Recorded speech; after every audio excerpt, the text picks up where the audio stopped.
Salut, c'est Romaric. Dans cette vidéo, je réponds, enfin c'est pas que je réponds, mais j'ai regardé la vidéo de la carologiste qui s'appelle Je suis perdu, où elle parle en fait de la séparation entre développement personnel et militantisme, les droits, machin, etc. Ça me permet en fait de rebondir. Je pense que en fait, le postulat que j'ai envie de dire, c'est que si l'on se sent pas bien, c'est parce qu'on n'a pas trouvé sa place dans l'écosystème. Et je vais expliquer le lien entre ce postulat et cette division entre développement personnel et militantisme. Je pars déjà du principe que si on n'est pas bien soi, on aide mal.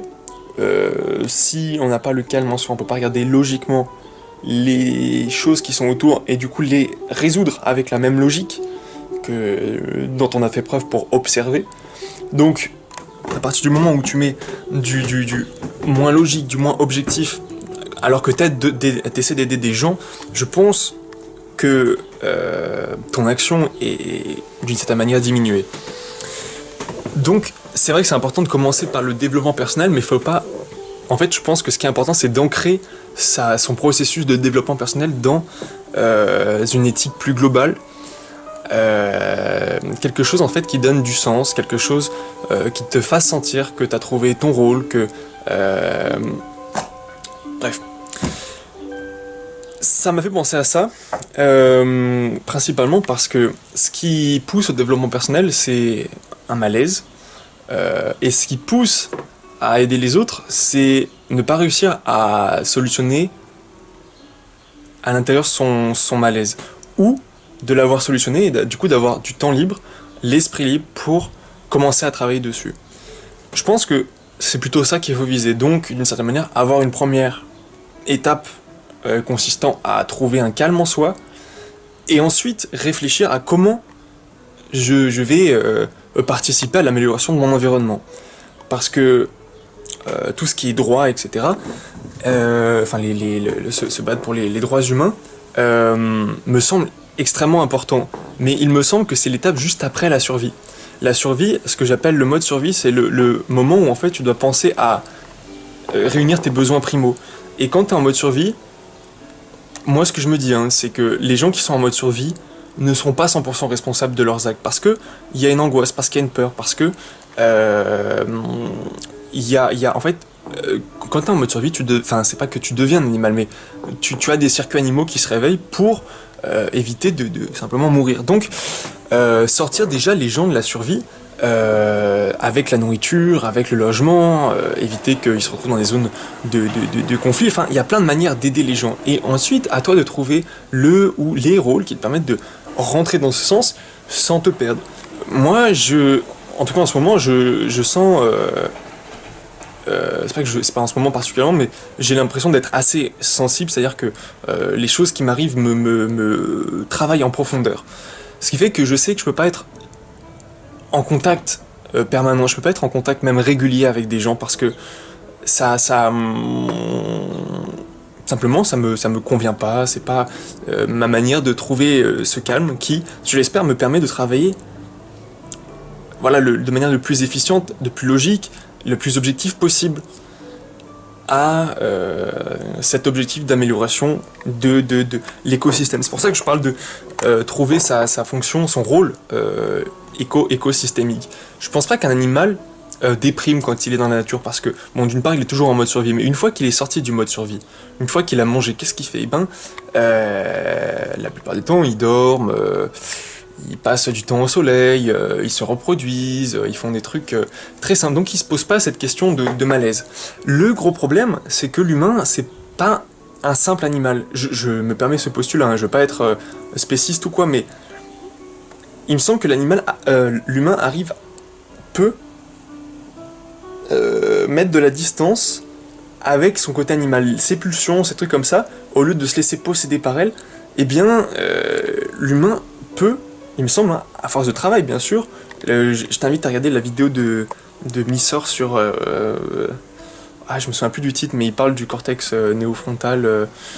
Bref, cette couche qui te permet de filtrer tes émotions, de les regarder, en fait, parce que si tu es pas observateur de tes émotions, tu seras toujours, d'une certaine manière, un peu un esclave d'elle. Alors il y a cette citation que je l'ai regardée récemment et c'était plus du tout ce dont je me souvenais. Mais moi j'aime bien la manière dont je m'en souvenais, c'était que celui qui court après euh, ses désirs reste un esclave et la vraie liberté elle est dans la discipline. Euh, Parce que si tu cours après tes désirs, il me semble que c'est que ça traduit le fait que tu es toujours dans un mode survie, c'est-à-dire que tu n'as pas l'impression que ta place,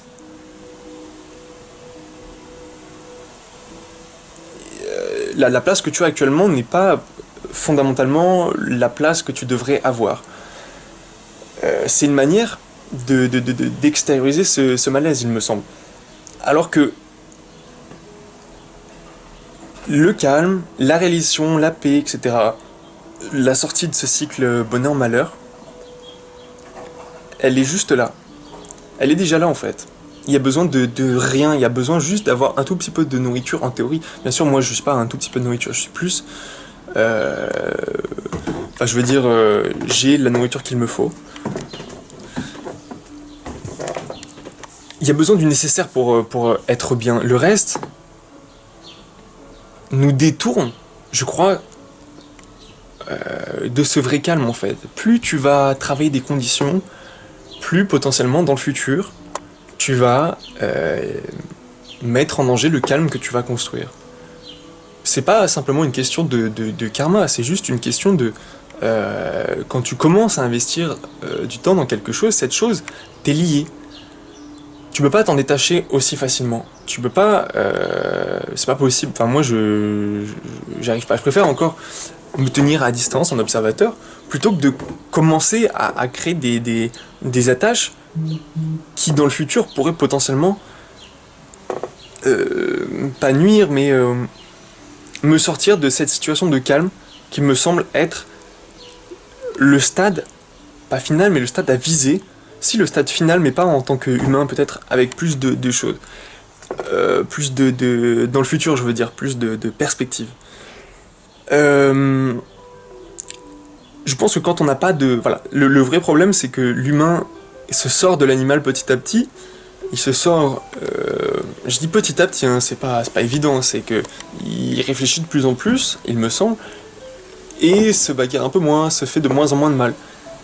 Je me rends compte que mes mots, juste mes mots, peuvent être très positifs, ils peuvent motiver les gens, ils peuvent leur donner du courage, mais ils peuvent aussi leur envoyer des flèches, des lames et tout. Sachant ça, je peux pas me permettre d'être passionnel, je peux pas me permettre de me laisser avoir par ces pulsions. Parce qu'en fait, ces pulsions, d'une part, peut-être c'est pas peut-être, il y a quelque chose qui me brûle et que j'aurais envie d'extérioriser comme ça sans mettre de filtre. Pourtant, je sais que cette chose qui me brûle, je peux d'abord, et c'est plutôt la partie développement personnel, je peux d'abord la calmer, et ensuite, une fois l'esprit calme, l'esprit tranquille, et je pense que c'est exponentiel, plus tu vas susciter un environnement calme, plus tu vas avoir du temps, plus tu vas avoir des réflexions lucides et claires. Ce qui fait que ça va te permettre de mettre de plus en plus de temps à disposition pour l'amélioration de ton environnement. Le fait que l'humain se sorte de l'animal, il me semble, c'est juste que il a perdu du sens en fait. Il sait pas quoi faire. Donc pas de sens, pas de flow, pas de flow. Malaise. Malaise, qu'est-ce que je fais? J'ai pas trouvé ma place, je fais les choses mal, etc. Le vrai problème, ça serait donc un problème de sens. Le sens, pour moi, il paraît assez clair. C'est à mon échelle d'humain. C'est juste d'améliorer autour de moi, tu vois. D'être au moins neutre. Au moins neutre. Et si possible, de placer des conditions favorables qui vont se développer dans le futur. Mais pour ça, je pense qu'il faut d'abord être très stable. Et je pense quand on est encore assez jeune, en tout cas comme je pense l'être, encore très perméable entre ce côté observateur et ce côté passionnel, je fais régulièrement le choix, oui, plutôt de chercher l'isolement, plutôt parce que je sais que je peux pas prendre les autres forcément comme ils sont, que ça me heurte. Donc je serai forcément négatif à les aider, je serai forcément, ça me placera forcément dans un mode survie où je serai pas confortable, où j'aurai envie de me mettre à l'abri de ces personnes. Et donc du coup je vais les fuir, je vais pas les aider, je vais sans doute, pour des personnes qui comprennent pas justement ce besoin d'être seul, il y en a beaucoup, je le remarque, euh, ça ressemble, ça ressemble à du mépris, à du désintérêt, alors qu'en fait c'est juste ma nature. Je préfère me mettre à distance, justement faire ce travail sur moi. Ça veut pas dire que j'y passe tout le temps, toute ma journée, mais faire d'abord ce travail sur moi pour ensuite être le plus à même d'engager ce processus d'amélioration environnementale. Et ce processus d'amélioration environnementale, il fait partie aussi de mon développement personnel. C'est-à-dire que qu'est-ce que je fais pour une fois que j'ai trouvé un sens, une fois que le sens que j'ai, c'est très simple, hein, c'est d'emmener la vie dans les étoiles. Genre, ça me paraît juste déjà énorme pour un humain. Donc je pourrais me projeter dans des perspectives absolues, mais là, plus rien n'est sûr. Alors, juste, je me dis, pas forcément aux étoiles, mais apporter de la vie un peu le plus possible partout, nourrir et abriter. Et ensuite, oui, voilà, commencer à se poser des questions, l'espace, et puis des droits un peu moins évidents, tu vois. Un peu plus après la survie. Voilà. D'ailleurs, il y a deux choses qui me font, plusieurs choses, trois choses qui m'ont fait tilter sur la vidéo euh, de la carologie. J'essaie de m'en souvenir parce que là j'ai pensé à un truc particulier. J'en ai deux qui sont notés, mais c'était trois avec celui-ci, qui était en relation avec l'autre. Ah oui, en fait c'est pas gênant, je pense, d'investir du temps dans le développement personnel parce que, en espérant qu'il y ait ce processus d'amélioration, que ce soit réel, que tout le monde, pas tout le monde, mais que les gens le voient, comprennent que le but de la vie c'est de remplir le vide et tout. C'est très compliqué de réfléchir. Hein. Ah oui, ça vaut le coup d'investir dans le développement personnel parce que ces gens qui actuellement sont dans la survie, peut-être qu'ils vont s'en sortir, peut-être que leurs descendants vont s'en sortir. Et ils seront face à ce même problème de malaise intérieur, ce même problème d'angoisse existentielle, de quel est mon rôle, quelle est ma place, qu'est-ce que je dois faire, est-ce que je fais les choses bien. Ils y seront face dans le futur, donc d'une certaine manière, c'est pas du travail gâché, c'est juste que, effectivement, il y a peut-être des priorités. Mais bon, c'est vrai que si toi-même tu te sens pas à l'aise, bah, il vaut peut-être mieux prendre d'abord le temps pour se sentir mieux. Un autre point qui me fait rebondir, c'est elle dit que le développement personnel, c'est principalement de la perception. Mais justement, pour inscrire, il me semble, son développement personnel dans son action, il faut aussi acquérir des nouvelles compétences. Il faut savoir ce qu'on veut, il faut arrêter de se faire heurter, c'est sûr, mais ensuite, qu'est-ce que je fais? Une fois que j'ai répondu à ces questions, mais le temps libre que j'ai pas passé ma vie à méditer, je sais pas, je suis pas attiré par ça. Donc je réfléchis à comment, par exemple, je vais mettre de plus en plus de jardins partout, tu vois. Comment je vais aussi connecter ça avec des solutions plus futuristes pour pas rentrer dans un vrai retour en arrière comme certains le pensent quand on parle de permaculture. Bref, il y a plein de compétences, plein de choses qu'il me manquent, dont je suis conscient qu'il me manquent, les apprendre, les développer, les expérimenter dans la vie, puis les partager une fois que je les ai validés, font partie de mon développement personnel. Quand je transmets des connaissances à d'autres personnes, des connaissances qui sont, dans mon éthique en tout cas, plutôt positives, je pense que j'améliore le monde et j'ai pas besoin de me mettre dans des conditions de souffrance intenses pour me sentir aider le monde. Au contraire, au contraire. Donc je voulais juste dire que le développement personnel, c'était pas que de la perception, c'est aussi, la perception c'est la lecture, c'est comment les choses t'arrivent, mais aussi comment tu t'exprimes. Le développement personnel c'est la communication, c'est comment tu ne heurtes pas les gens, comment tu te fais comprendre, comment tu fais comprendre ce dont tu as besoin pour te sortir de la survie, qui est peut-être un peu plus que la nourriture et l'abri, et aussi simplement un espace dans lequel tu peux souffler, un espace où t'es pas tendu, voilà. Ça me fait penser, j'avais noté ça, un peu une échelle de valeurs très subjective pour le coup, où je pense qu'au niveau priorité, il y a la survie, puis il y a ce processus d'amélioration positive. Donc il faut d'abord résoudre ce problème de survie pour passer à ce processus d'amélioration. Et l'autre ordonnancement, il y avait, là c'était plutôt pas des priorités, mais plutôt l'intérêt, en tout cas c'est encore une fois très personnel. J'ai l'impression que d'abord, on va dire, il y a le matériel, il y a les choses, l'argent comme pour l'argent, l'argent pour acheter des trucs, du loisir, des plaisirs qui te détournent de ton malaise et qui t'empêchent de te résoudre l'amélioration autour de toi. Il y a la matière. Ensuite, plus important, il y a le développement de soi.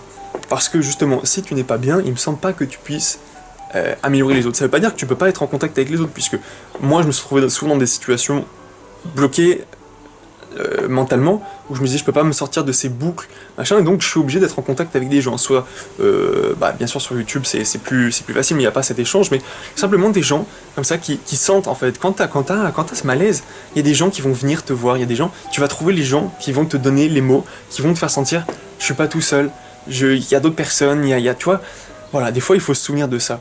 Donc, pour être bien, et pour ensuite, voilà, participer à l'écosystème, donc la matière, ensuite le développement de soi, ensuite le développement du groupe, et puis potentiellement, et ça, alors ça c'est encore plus que subjectif, c'est absolu, c'est ma lecture du sens de la vie à très long terme, mais de participer au tout, de participer à l'unification des choses, arrêter de créer des troubles entre les choses, unir le tout. Mais bon, voilà, ça c'est plus du domaine du spirituel que vraiment de la philosophie. Le troisième point sur lequel je voulais réagir, et je pense qu'il conclut très bien, c'est qu'il faut contextualiser. Il faut être conscient que toutes les problématiques de développement personnel, en fait, peuvent pas être résolues maintenant parce qu'il y a encore, justement, plein d'éléments de la survie. Et ça peut prendre des formes très subtiles. Enfin, je veux dire, c'est pas simplement je vais me battre pour avoir la nourriture, et pour ça, le mode survie, c'est le mode où tu te sens pas justement, je crois, en faire partie du tout, et donc tu es obligé de compenser, d'avoir plus pour toi. C'est là où tu vas te perdre un peu dans ce matériel, dans le monde matériel, qu'il faut pas négliger, parce que sinon justement tu peux pas agir dedans. Voilà. Souvent, il me semble que le monde est beaucoup moins ouvert que ce qu'on pense. On a ici, dans les pays occidentaux, je veux dire, déjà ce processus de libération au niveau du droit, au niveau développement personnel. Les deux, c'est très lié en fait. Hein. C'est juste le bien-être global. Et le développement personnel se focus sur l'individu qui se résout lui-même, alors que plutôt aider les autres, ça serait s'améliorer en améliorant à son échelle, donc beaucoup moindre, l'impact est beaucoup moindre, en tout cas au début, quand tu réunis pas beaucoup de potentiel, mais bref, le monde est moins ouvert que ce qu'on pense, parce qu'il y a encore beaucoup de problématiques de survie sous-jacentes, moins progressistes, je veux dire.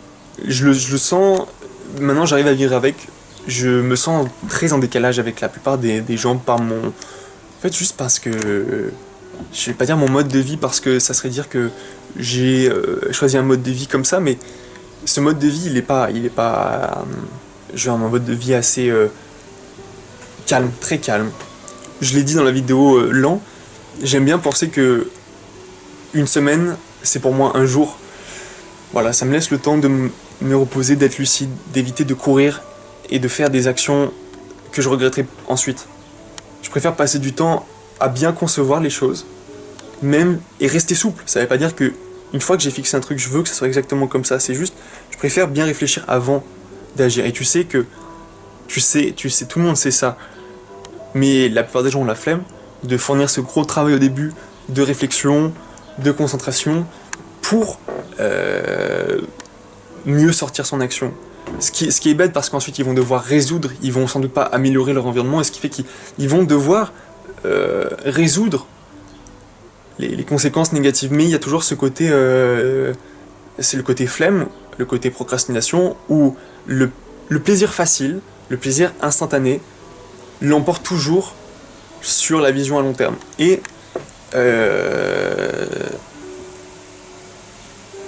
voilà, je jugerai pas la chose, je te laisse faire tes conclusions là-dessus. Jusque-là, je crois que j'étais objectif sur ce mécanisme. Voilà. Donc moi, par rapport à mon mode de vie assez calme et distant, assez original, j'arrive pas à être comme les autres, je peux pas, je sais pas, bref. Donc je sens toujours un regard chez les gens, amusé, au moins amusé, parce que des fois il y a un peu ce côté genre mais qu'est-ce qu'il fait, pourquoi il est comme ça, bah pourquoi je suis comme ça, parce que ma mère m'a donné naissance, tu vois. Et rien que ça c'est difficile. Donc moi je ressens vraiment qu'il y a un problème d'ouverture, un problème de peur de changement, parce que justement ce problème de survie n'est pas fondamentalement réglé. Si tu veux avoir à manger, il faut que tu te battes sur le marché de l'emploi, il faut que tu voles, il faut que tu utilises les autres. Alors qu'en fait on a déjà toutes les ressources pour tout le monde, il faut en être conscient, il y a déjà toutes les ressources pour, à mon avis, tous nous sortir pour la nourriture je suis sûr, après pour construire des habitations je sais pas trop selon les contextes, les endroits et tout, mais il y a déjà des ressources pour sortir de la survie. C'est juste que, à force d'écouter justement ces petites passions, parce que nos dirigeants, et là c'est plutôt la vidéo encore de Missor, mais le roi philosophe, où le problème c'est que, voilà, dans cette société de survie, ceux qui ont le pouvoir, c'est les plus sanguins, ceux qui accumulent le plus, ceux qui ont le plus faim. Ce qui fait que, en n'investissant pas sur la logique, on crée des cycles sans fin entre guillemets, de souffrance, de malaise et de dégradation collective au lieu d'amélioration collective. Voilà. Donc je pense qu'il faut d'abord régler ces problématiques de survie sans se négliger soi, mais faire attention à bien différencier l'amélioration à long terme et le plaisir, la flemme, quoi. Voilà ce qui me motive à pas avoir la flemme, c'est que tout le temps que j'ai, je sais pas quoi en faire, donc autant que je l'utilise pour l'améliorer. Il n'y a pas d'autre sens pour moi que ça. Voilà.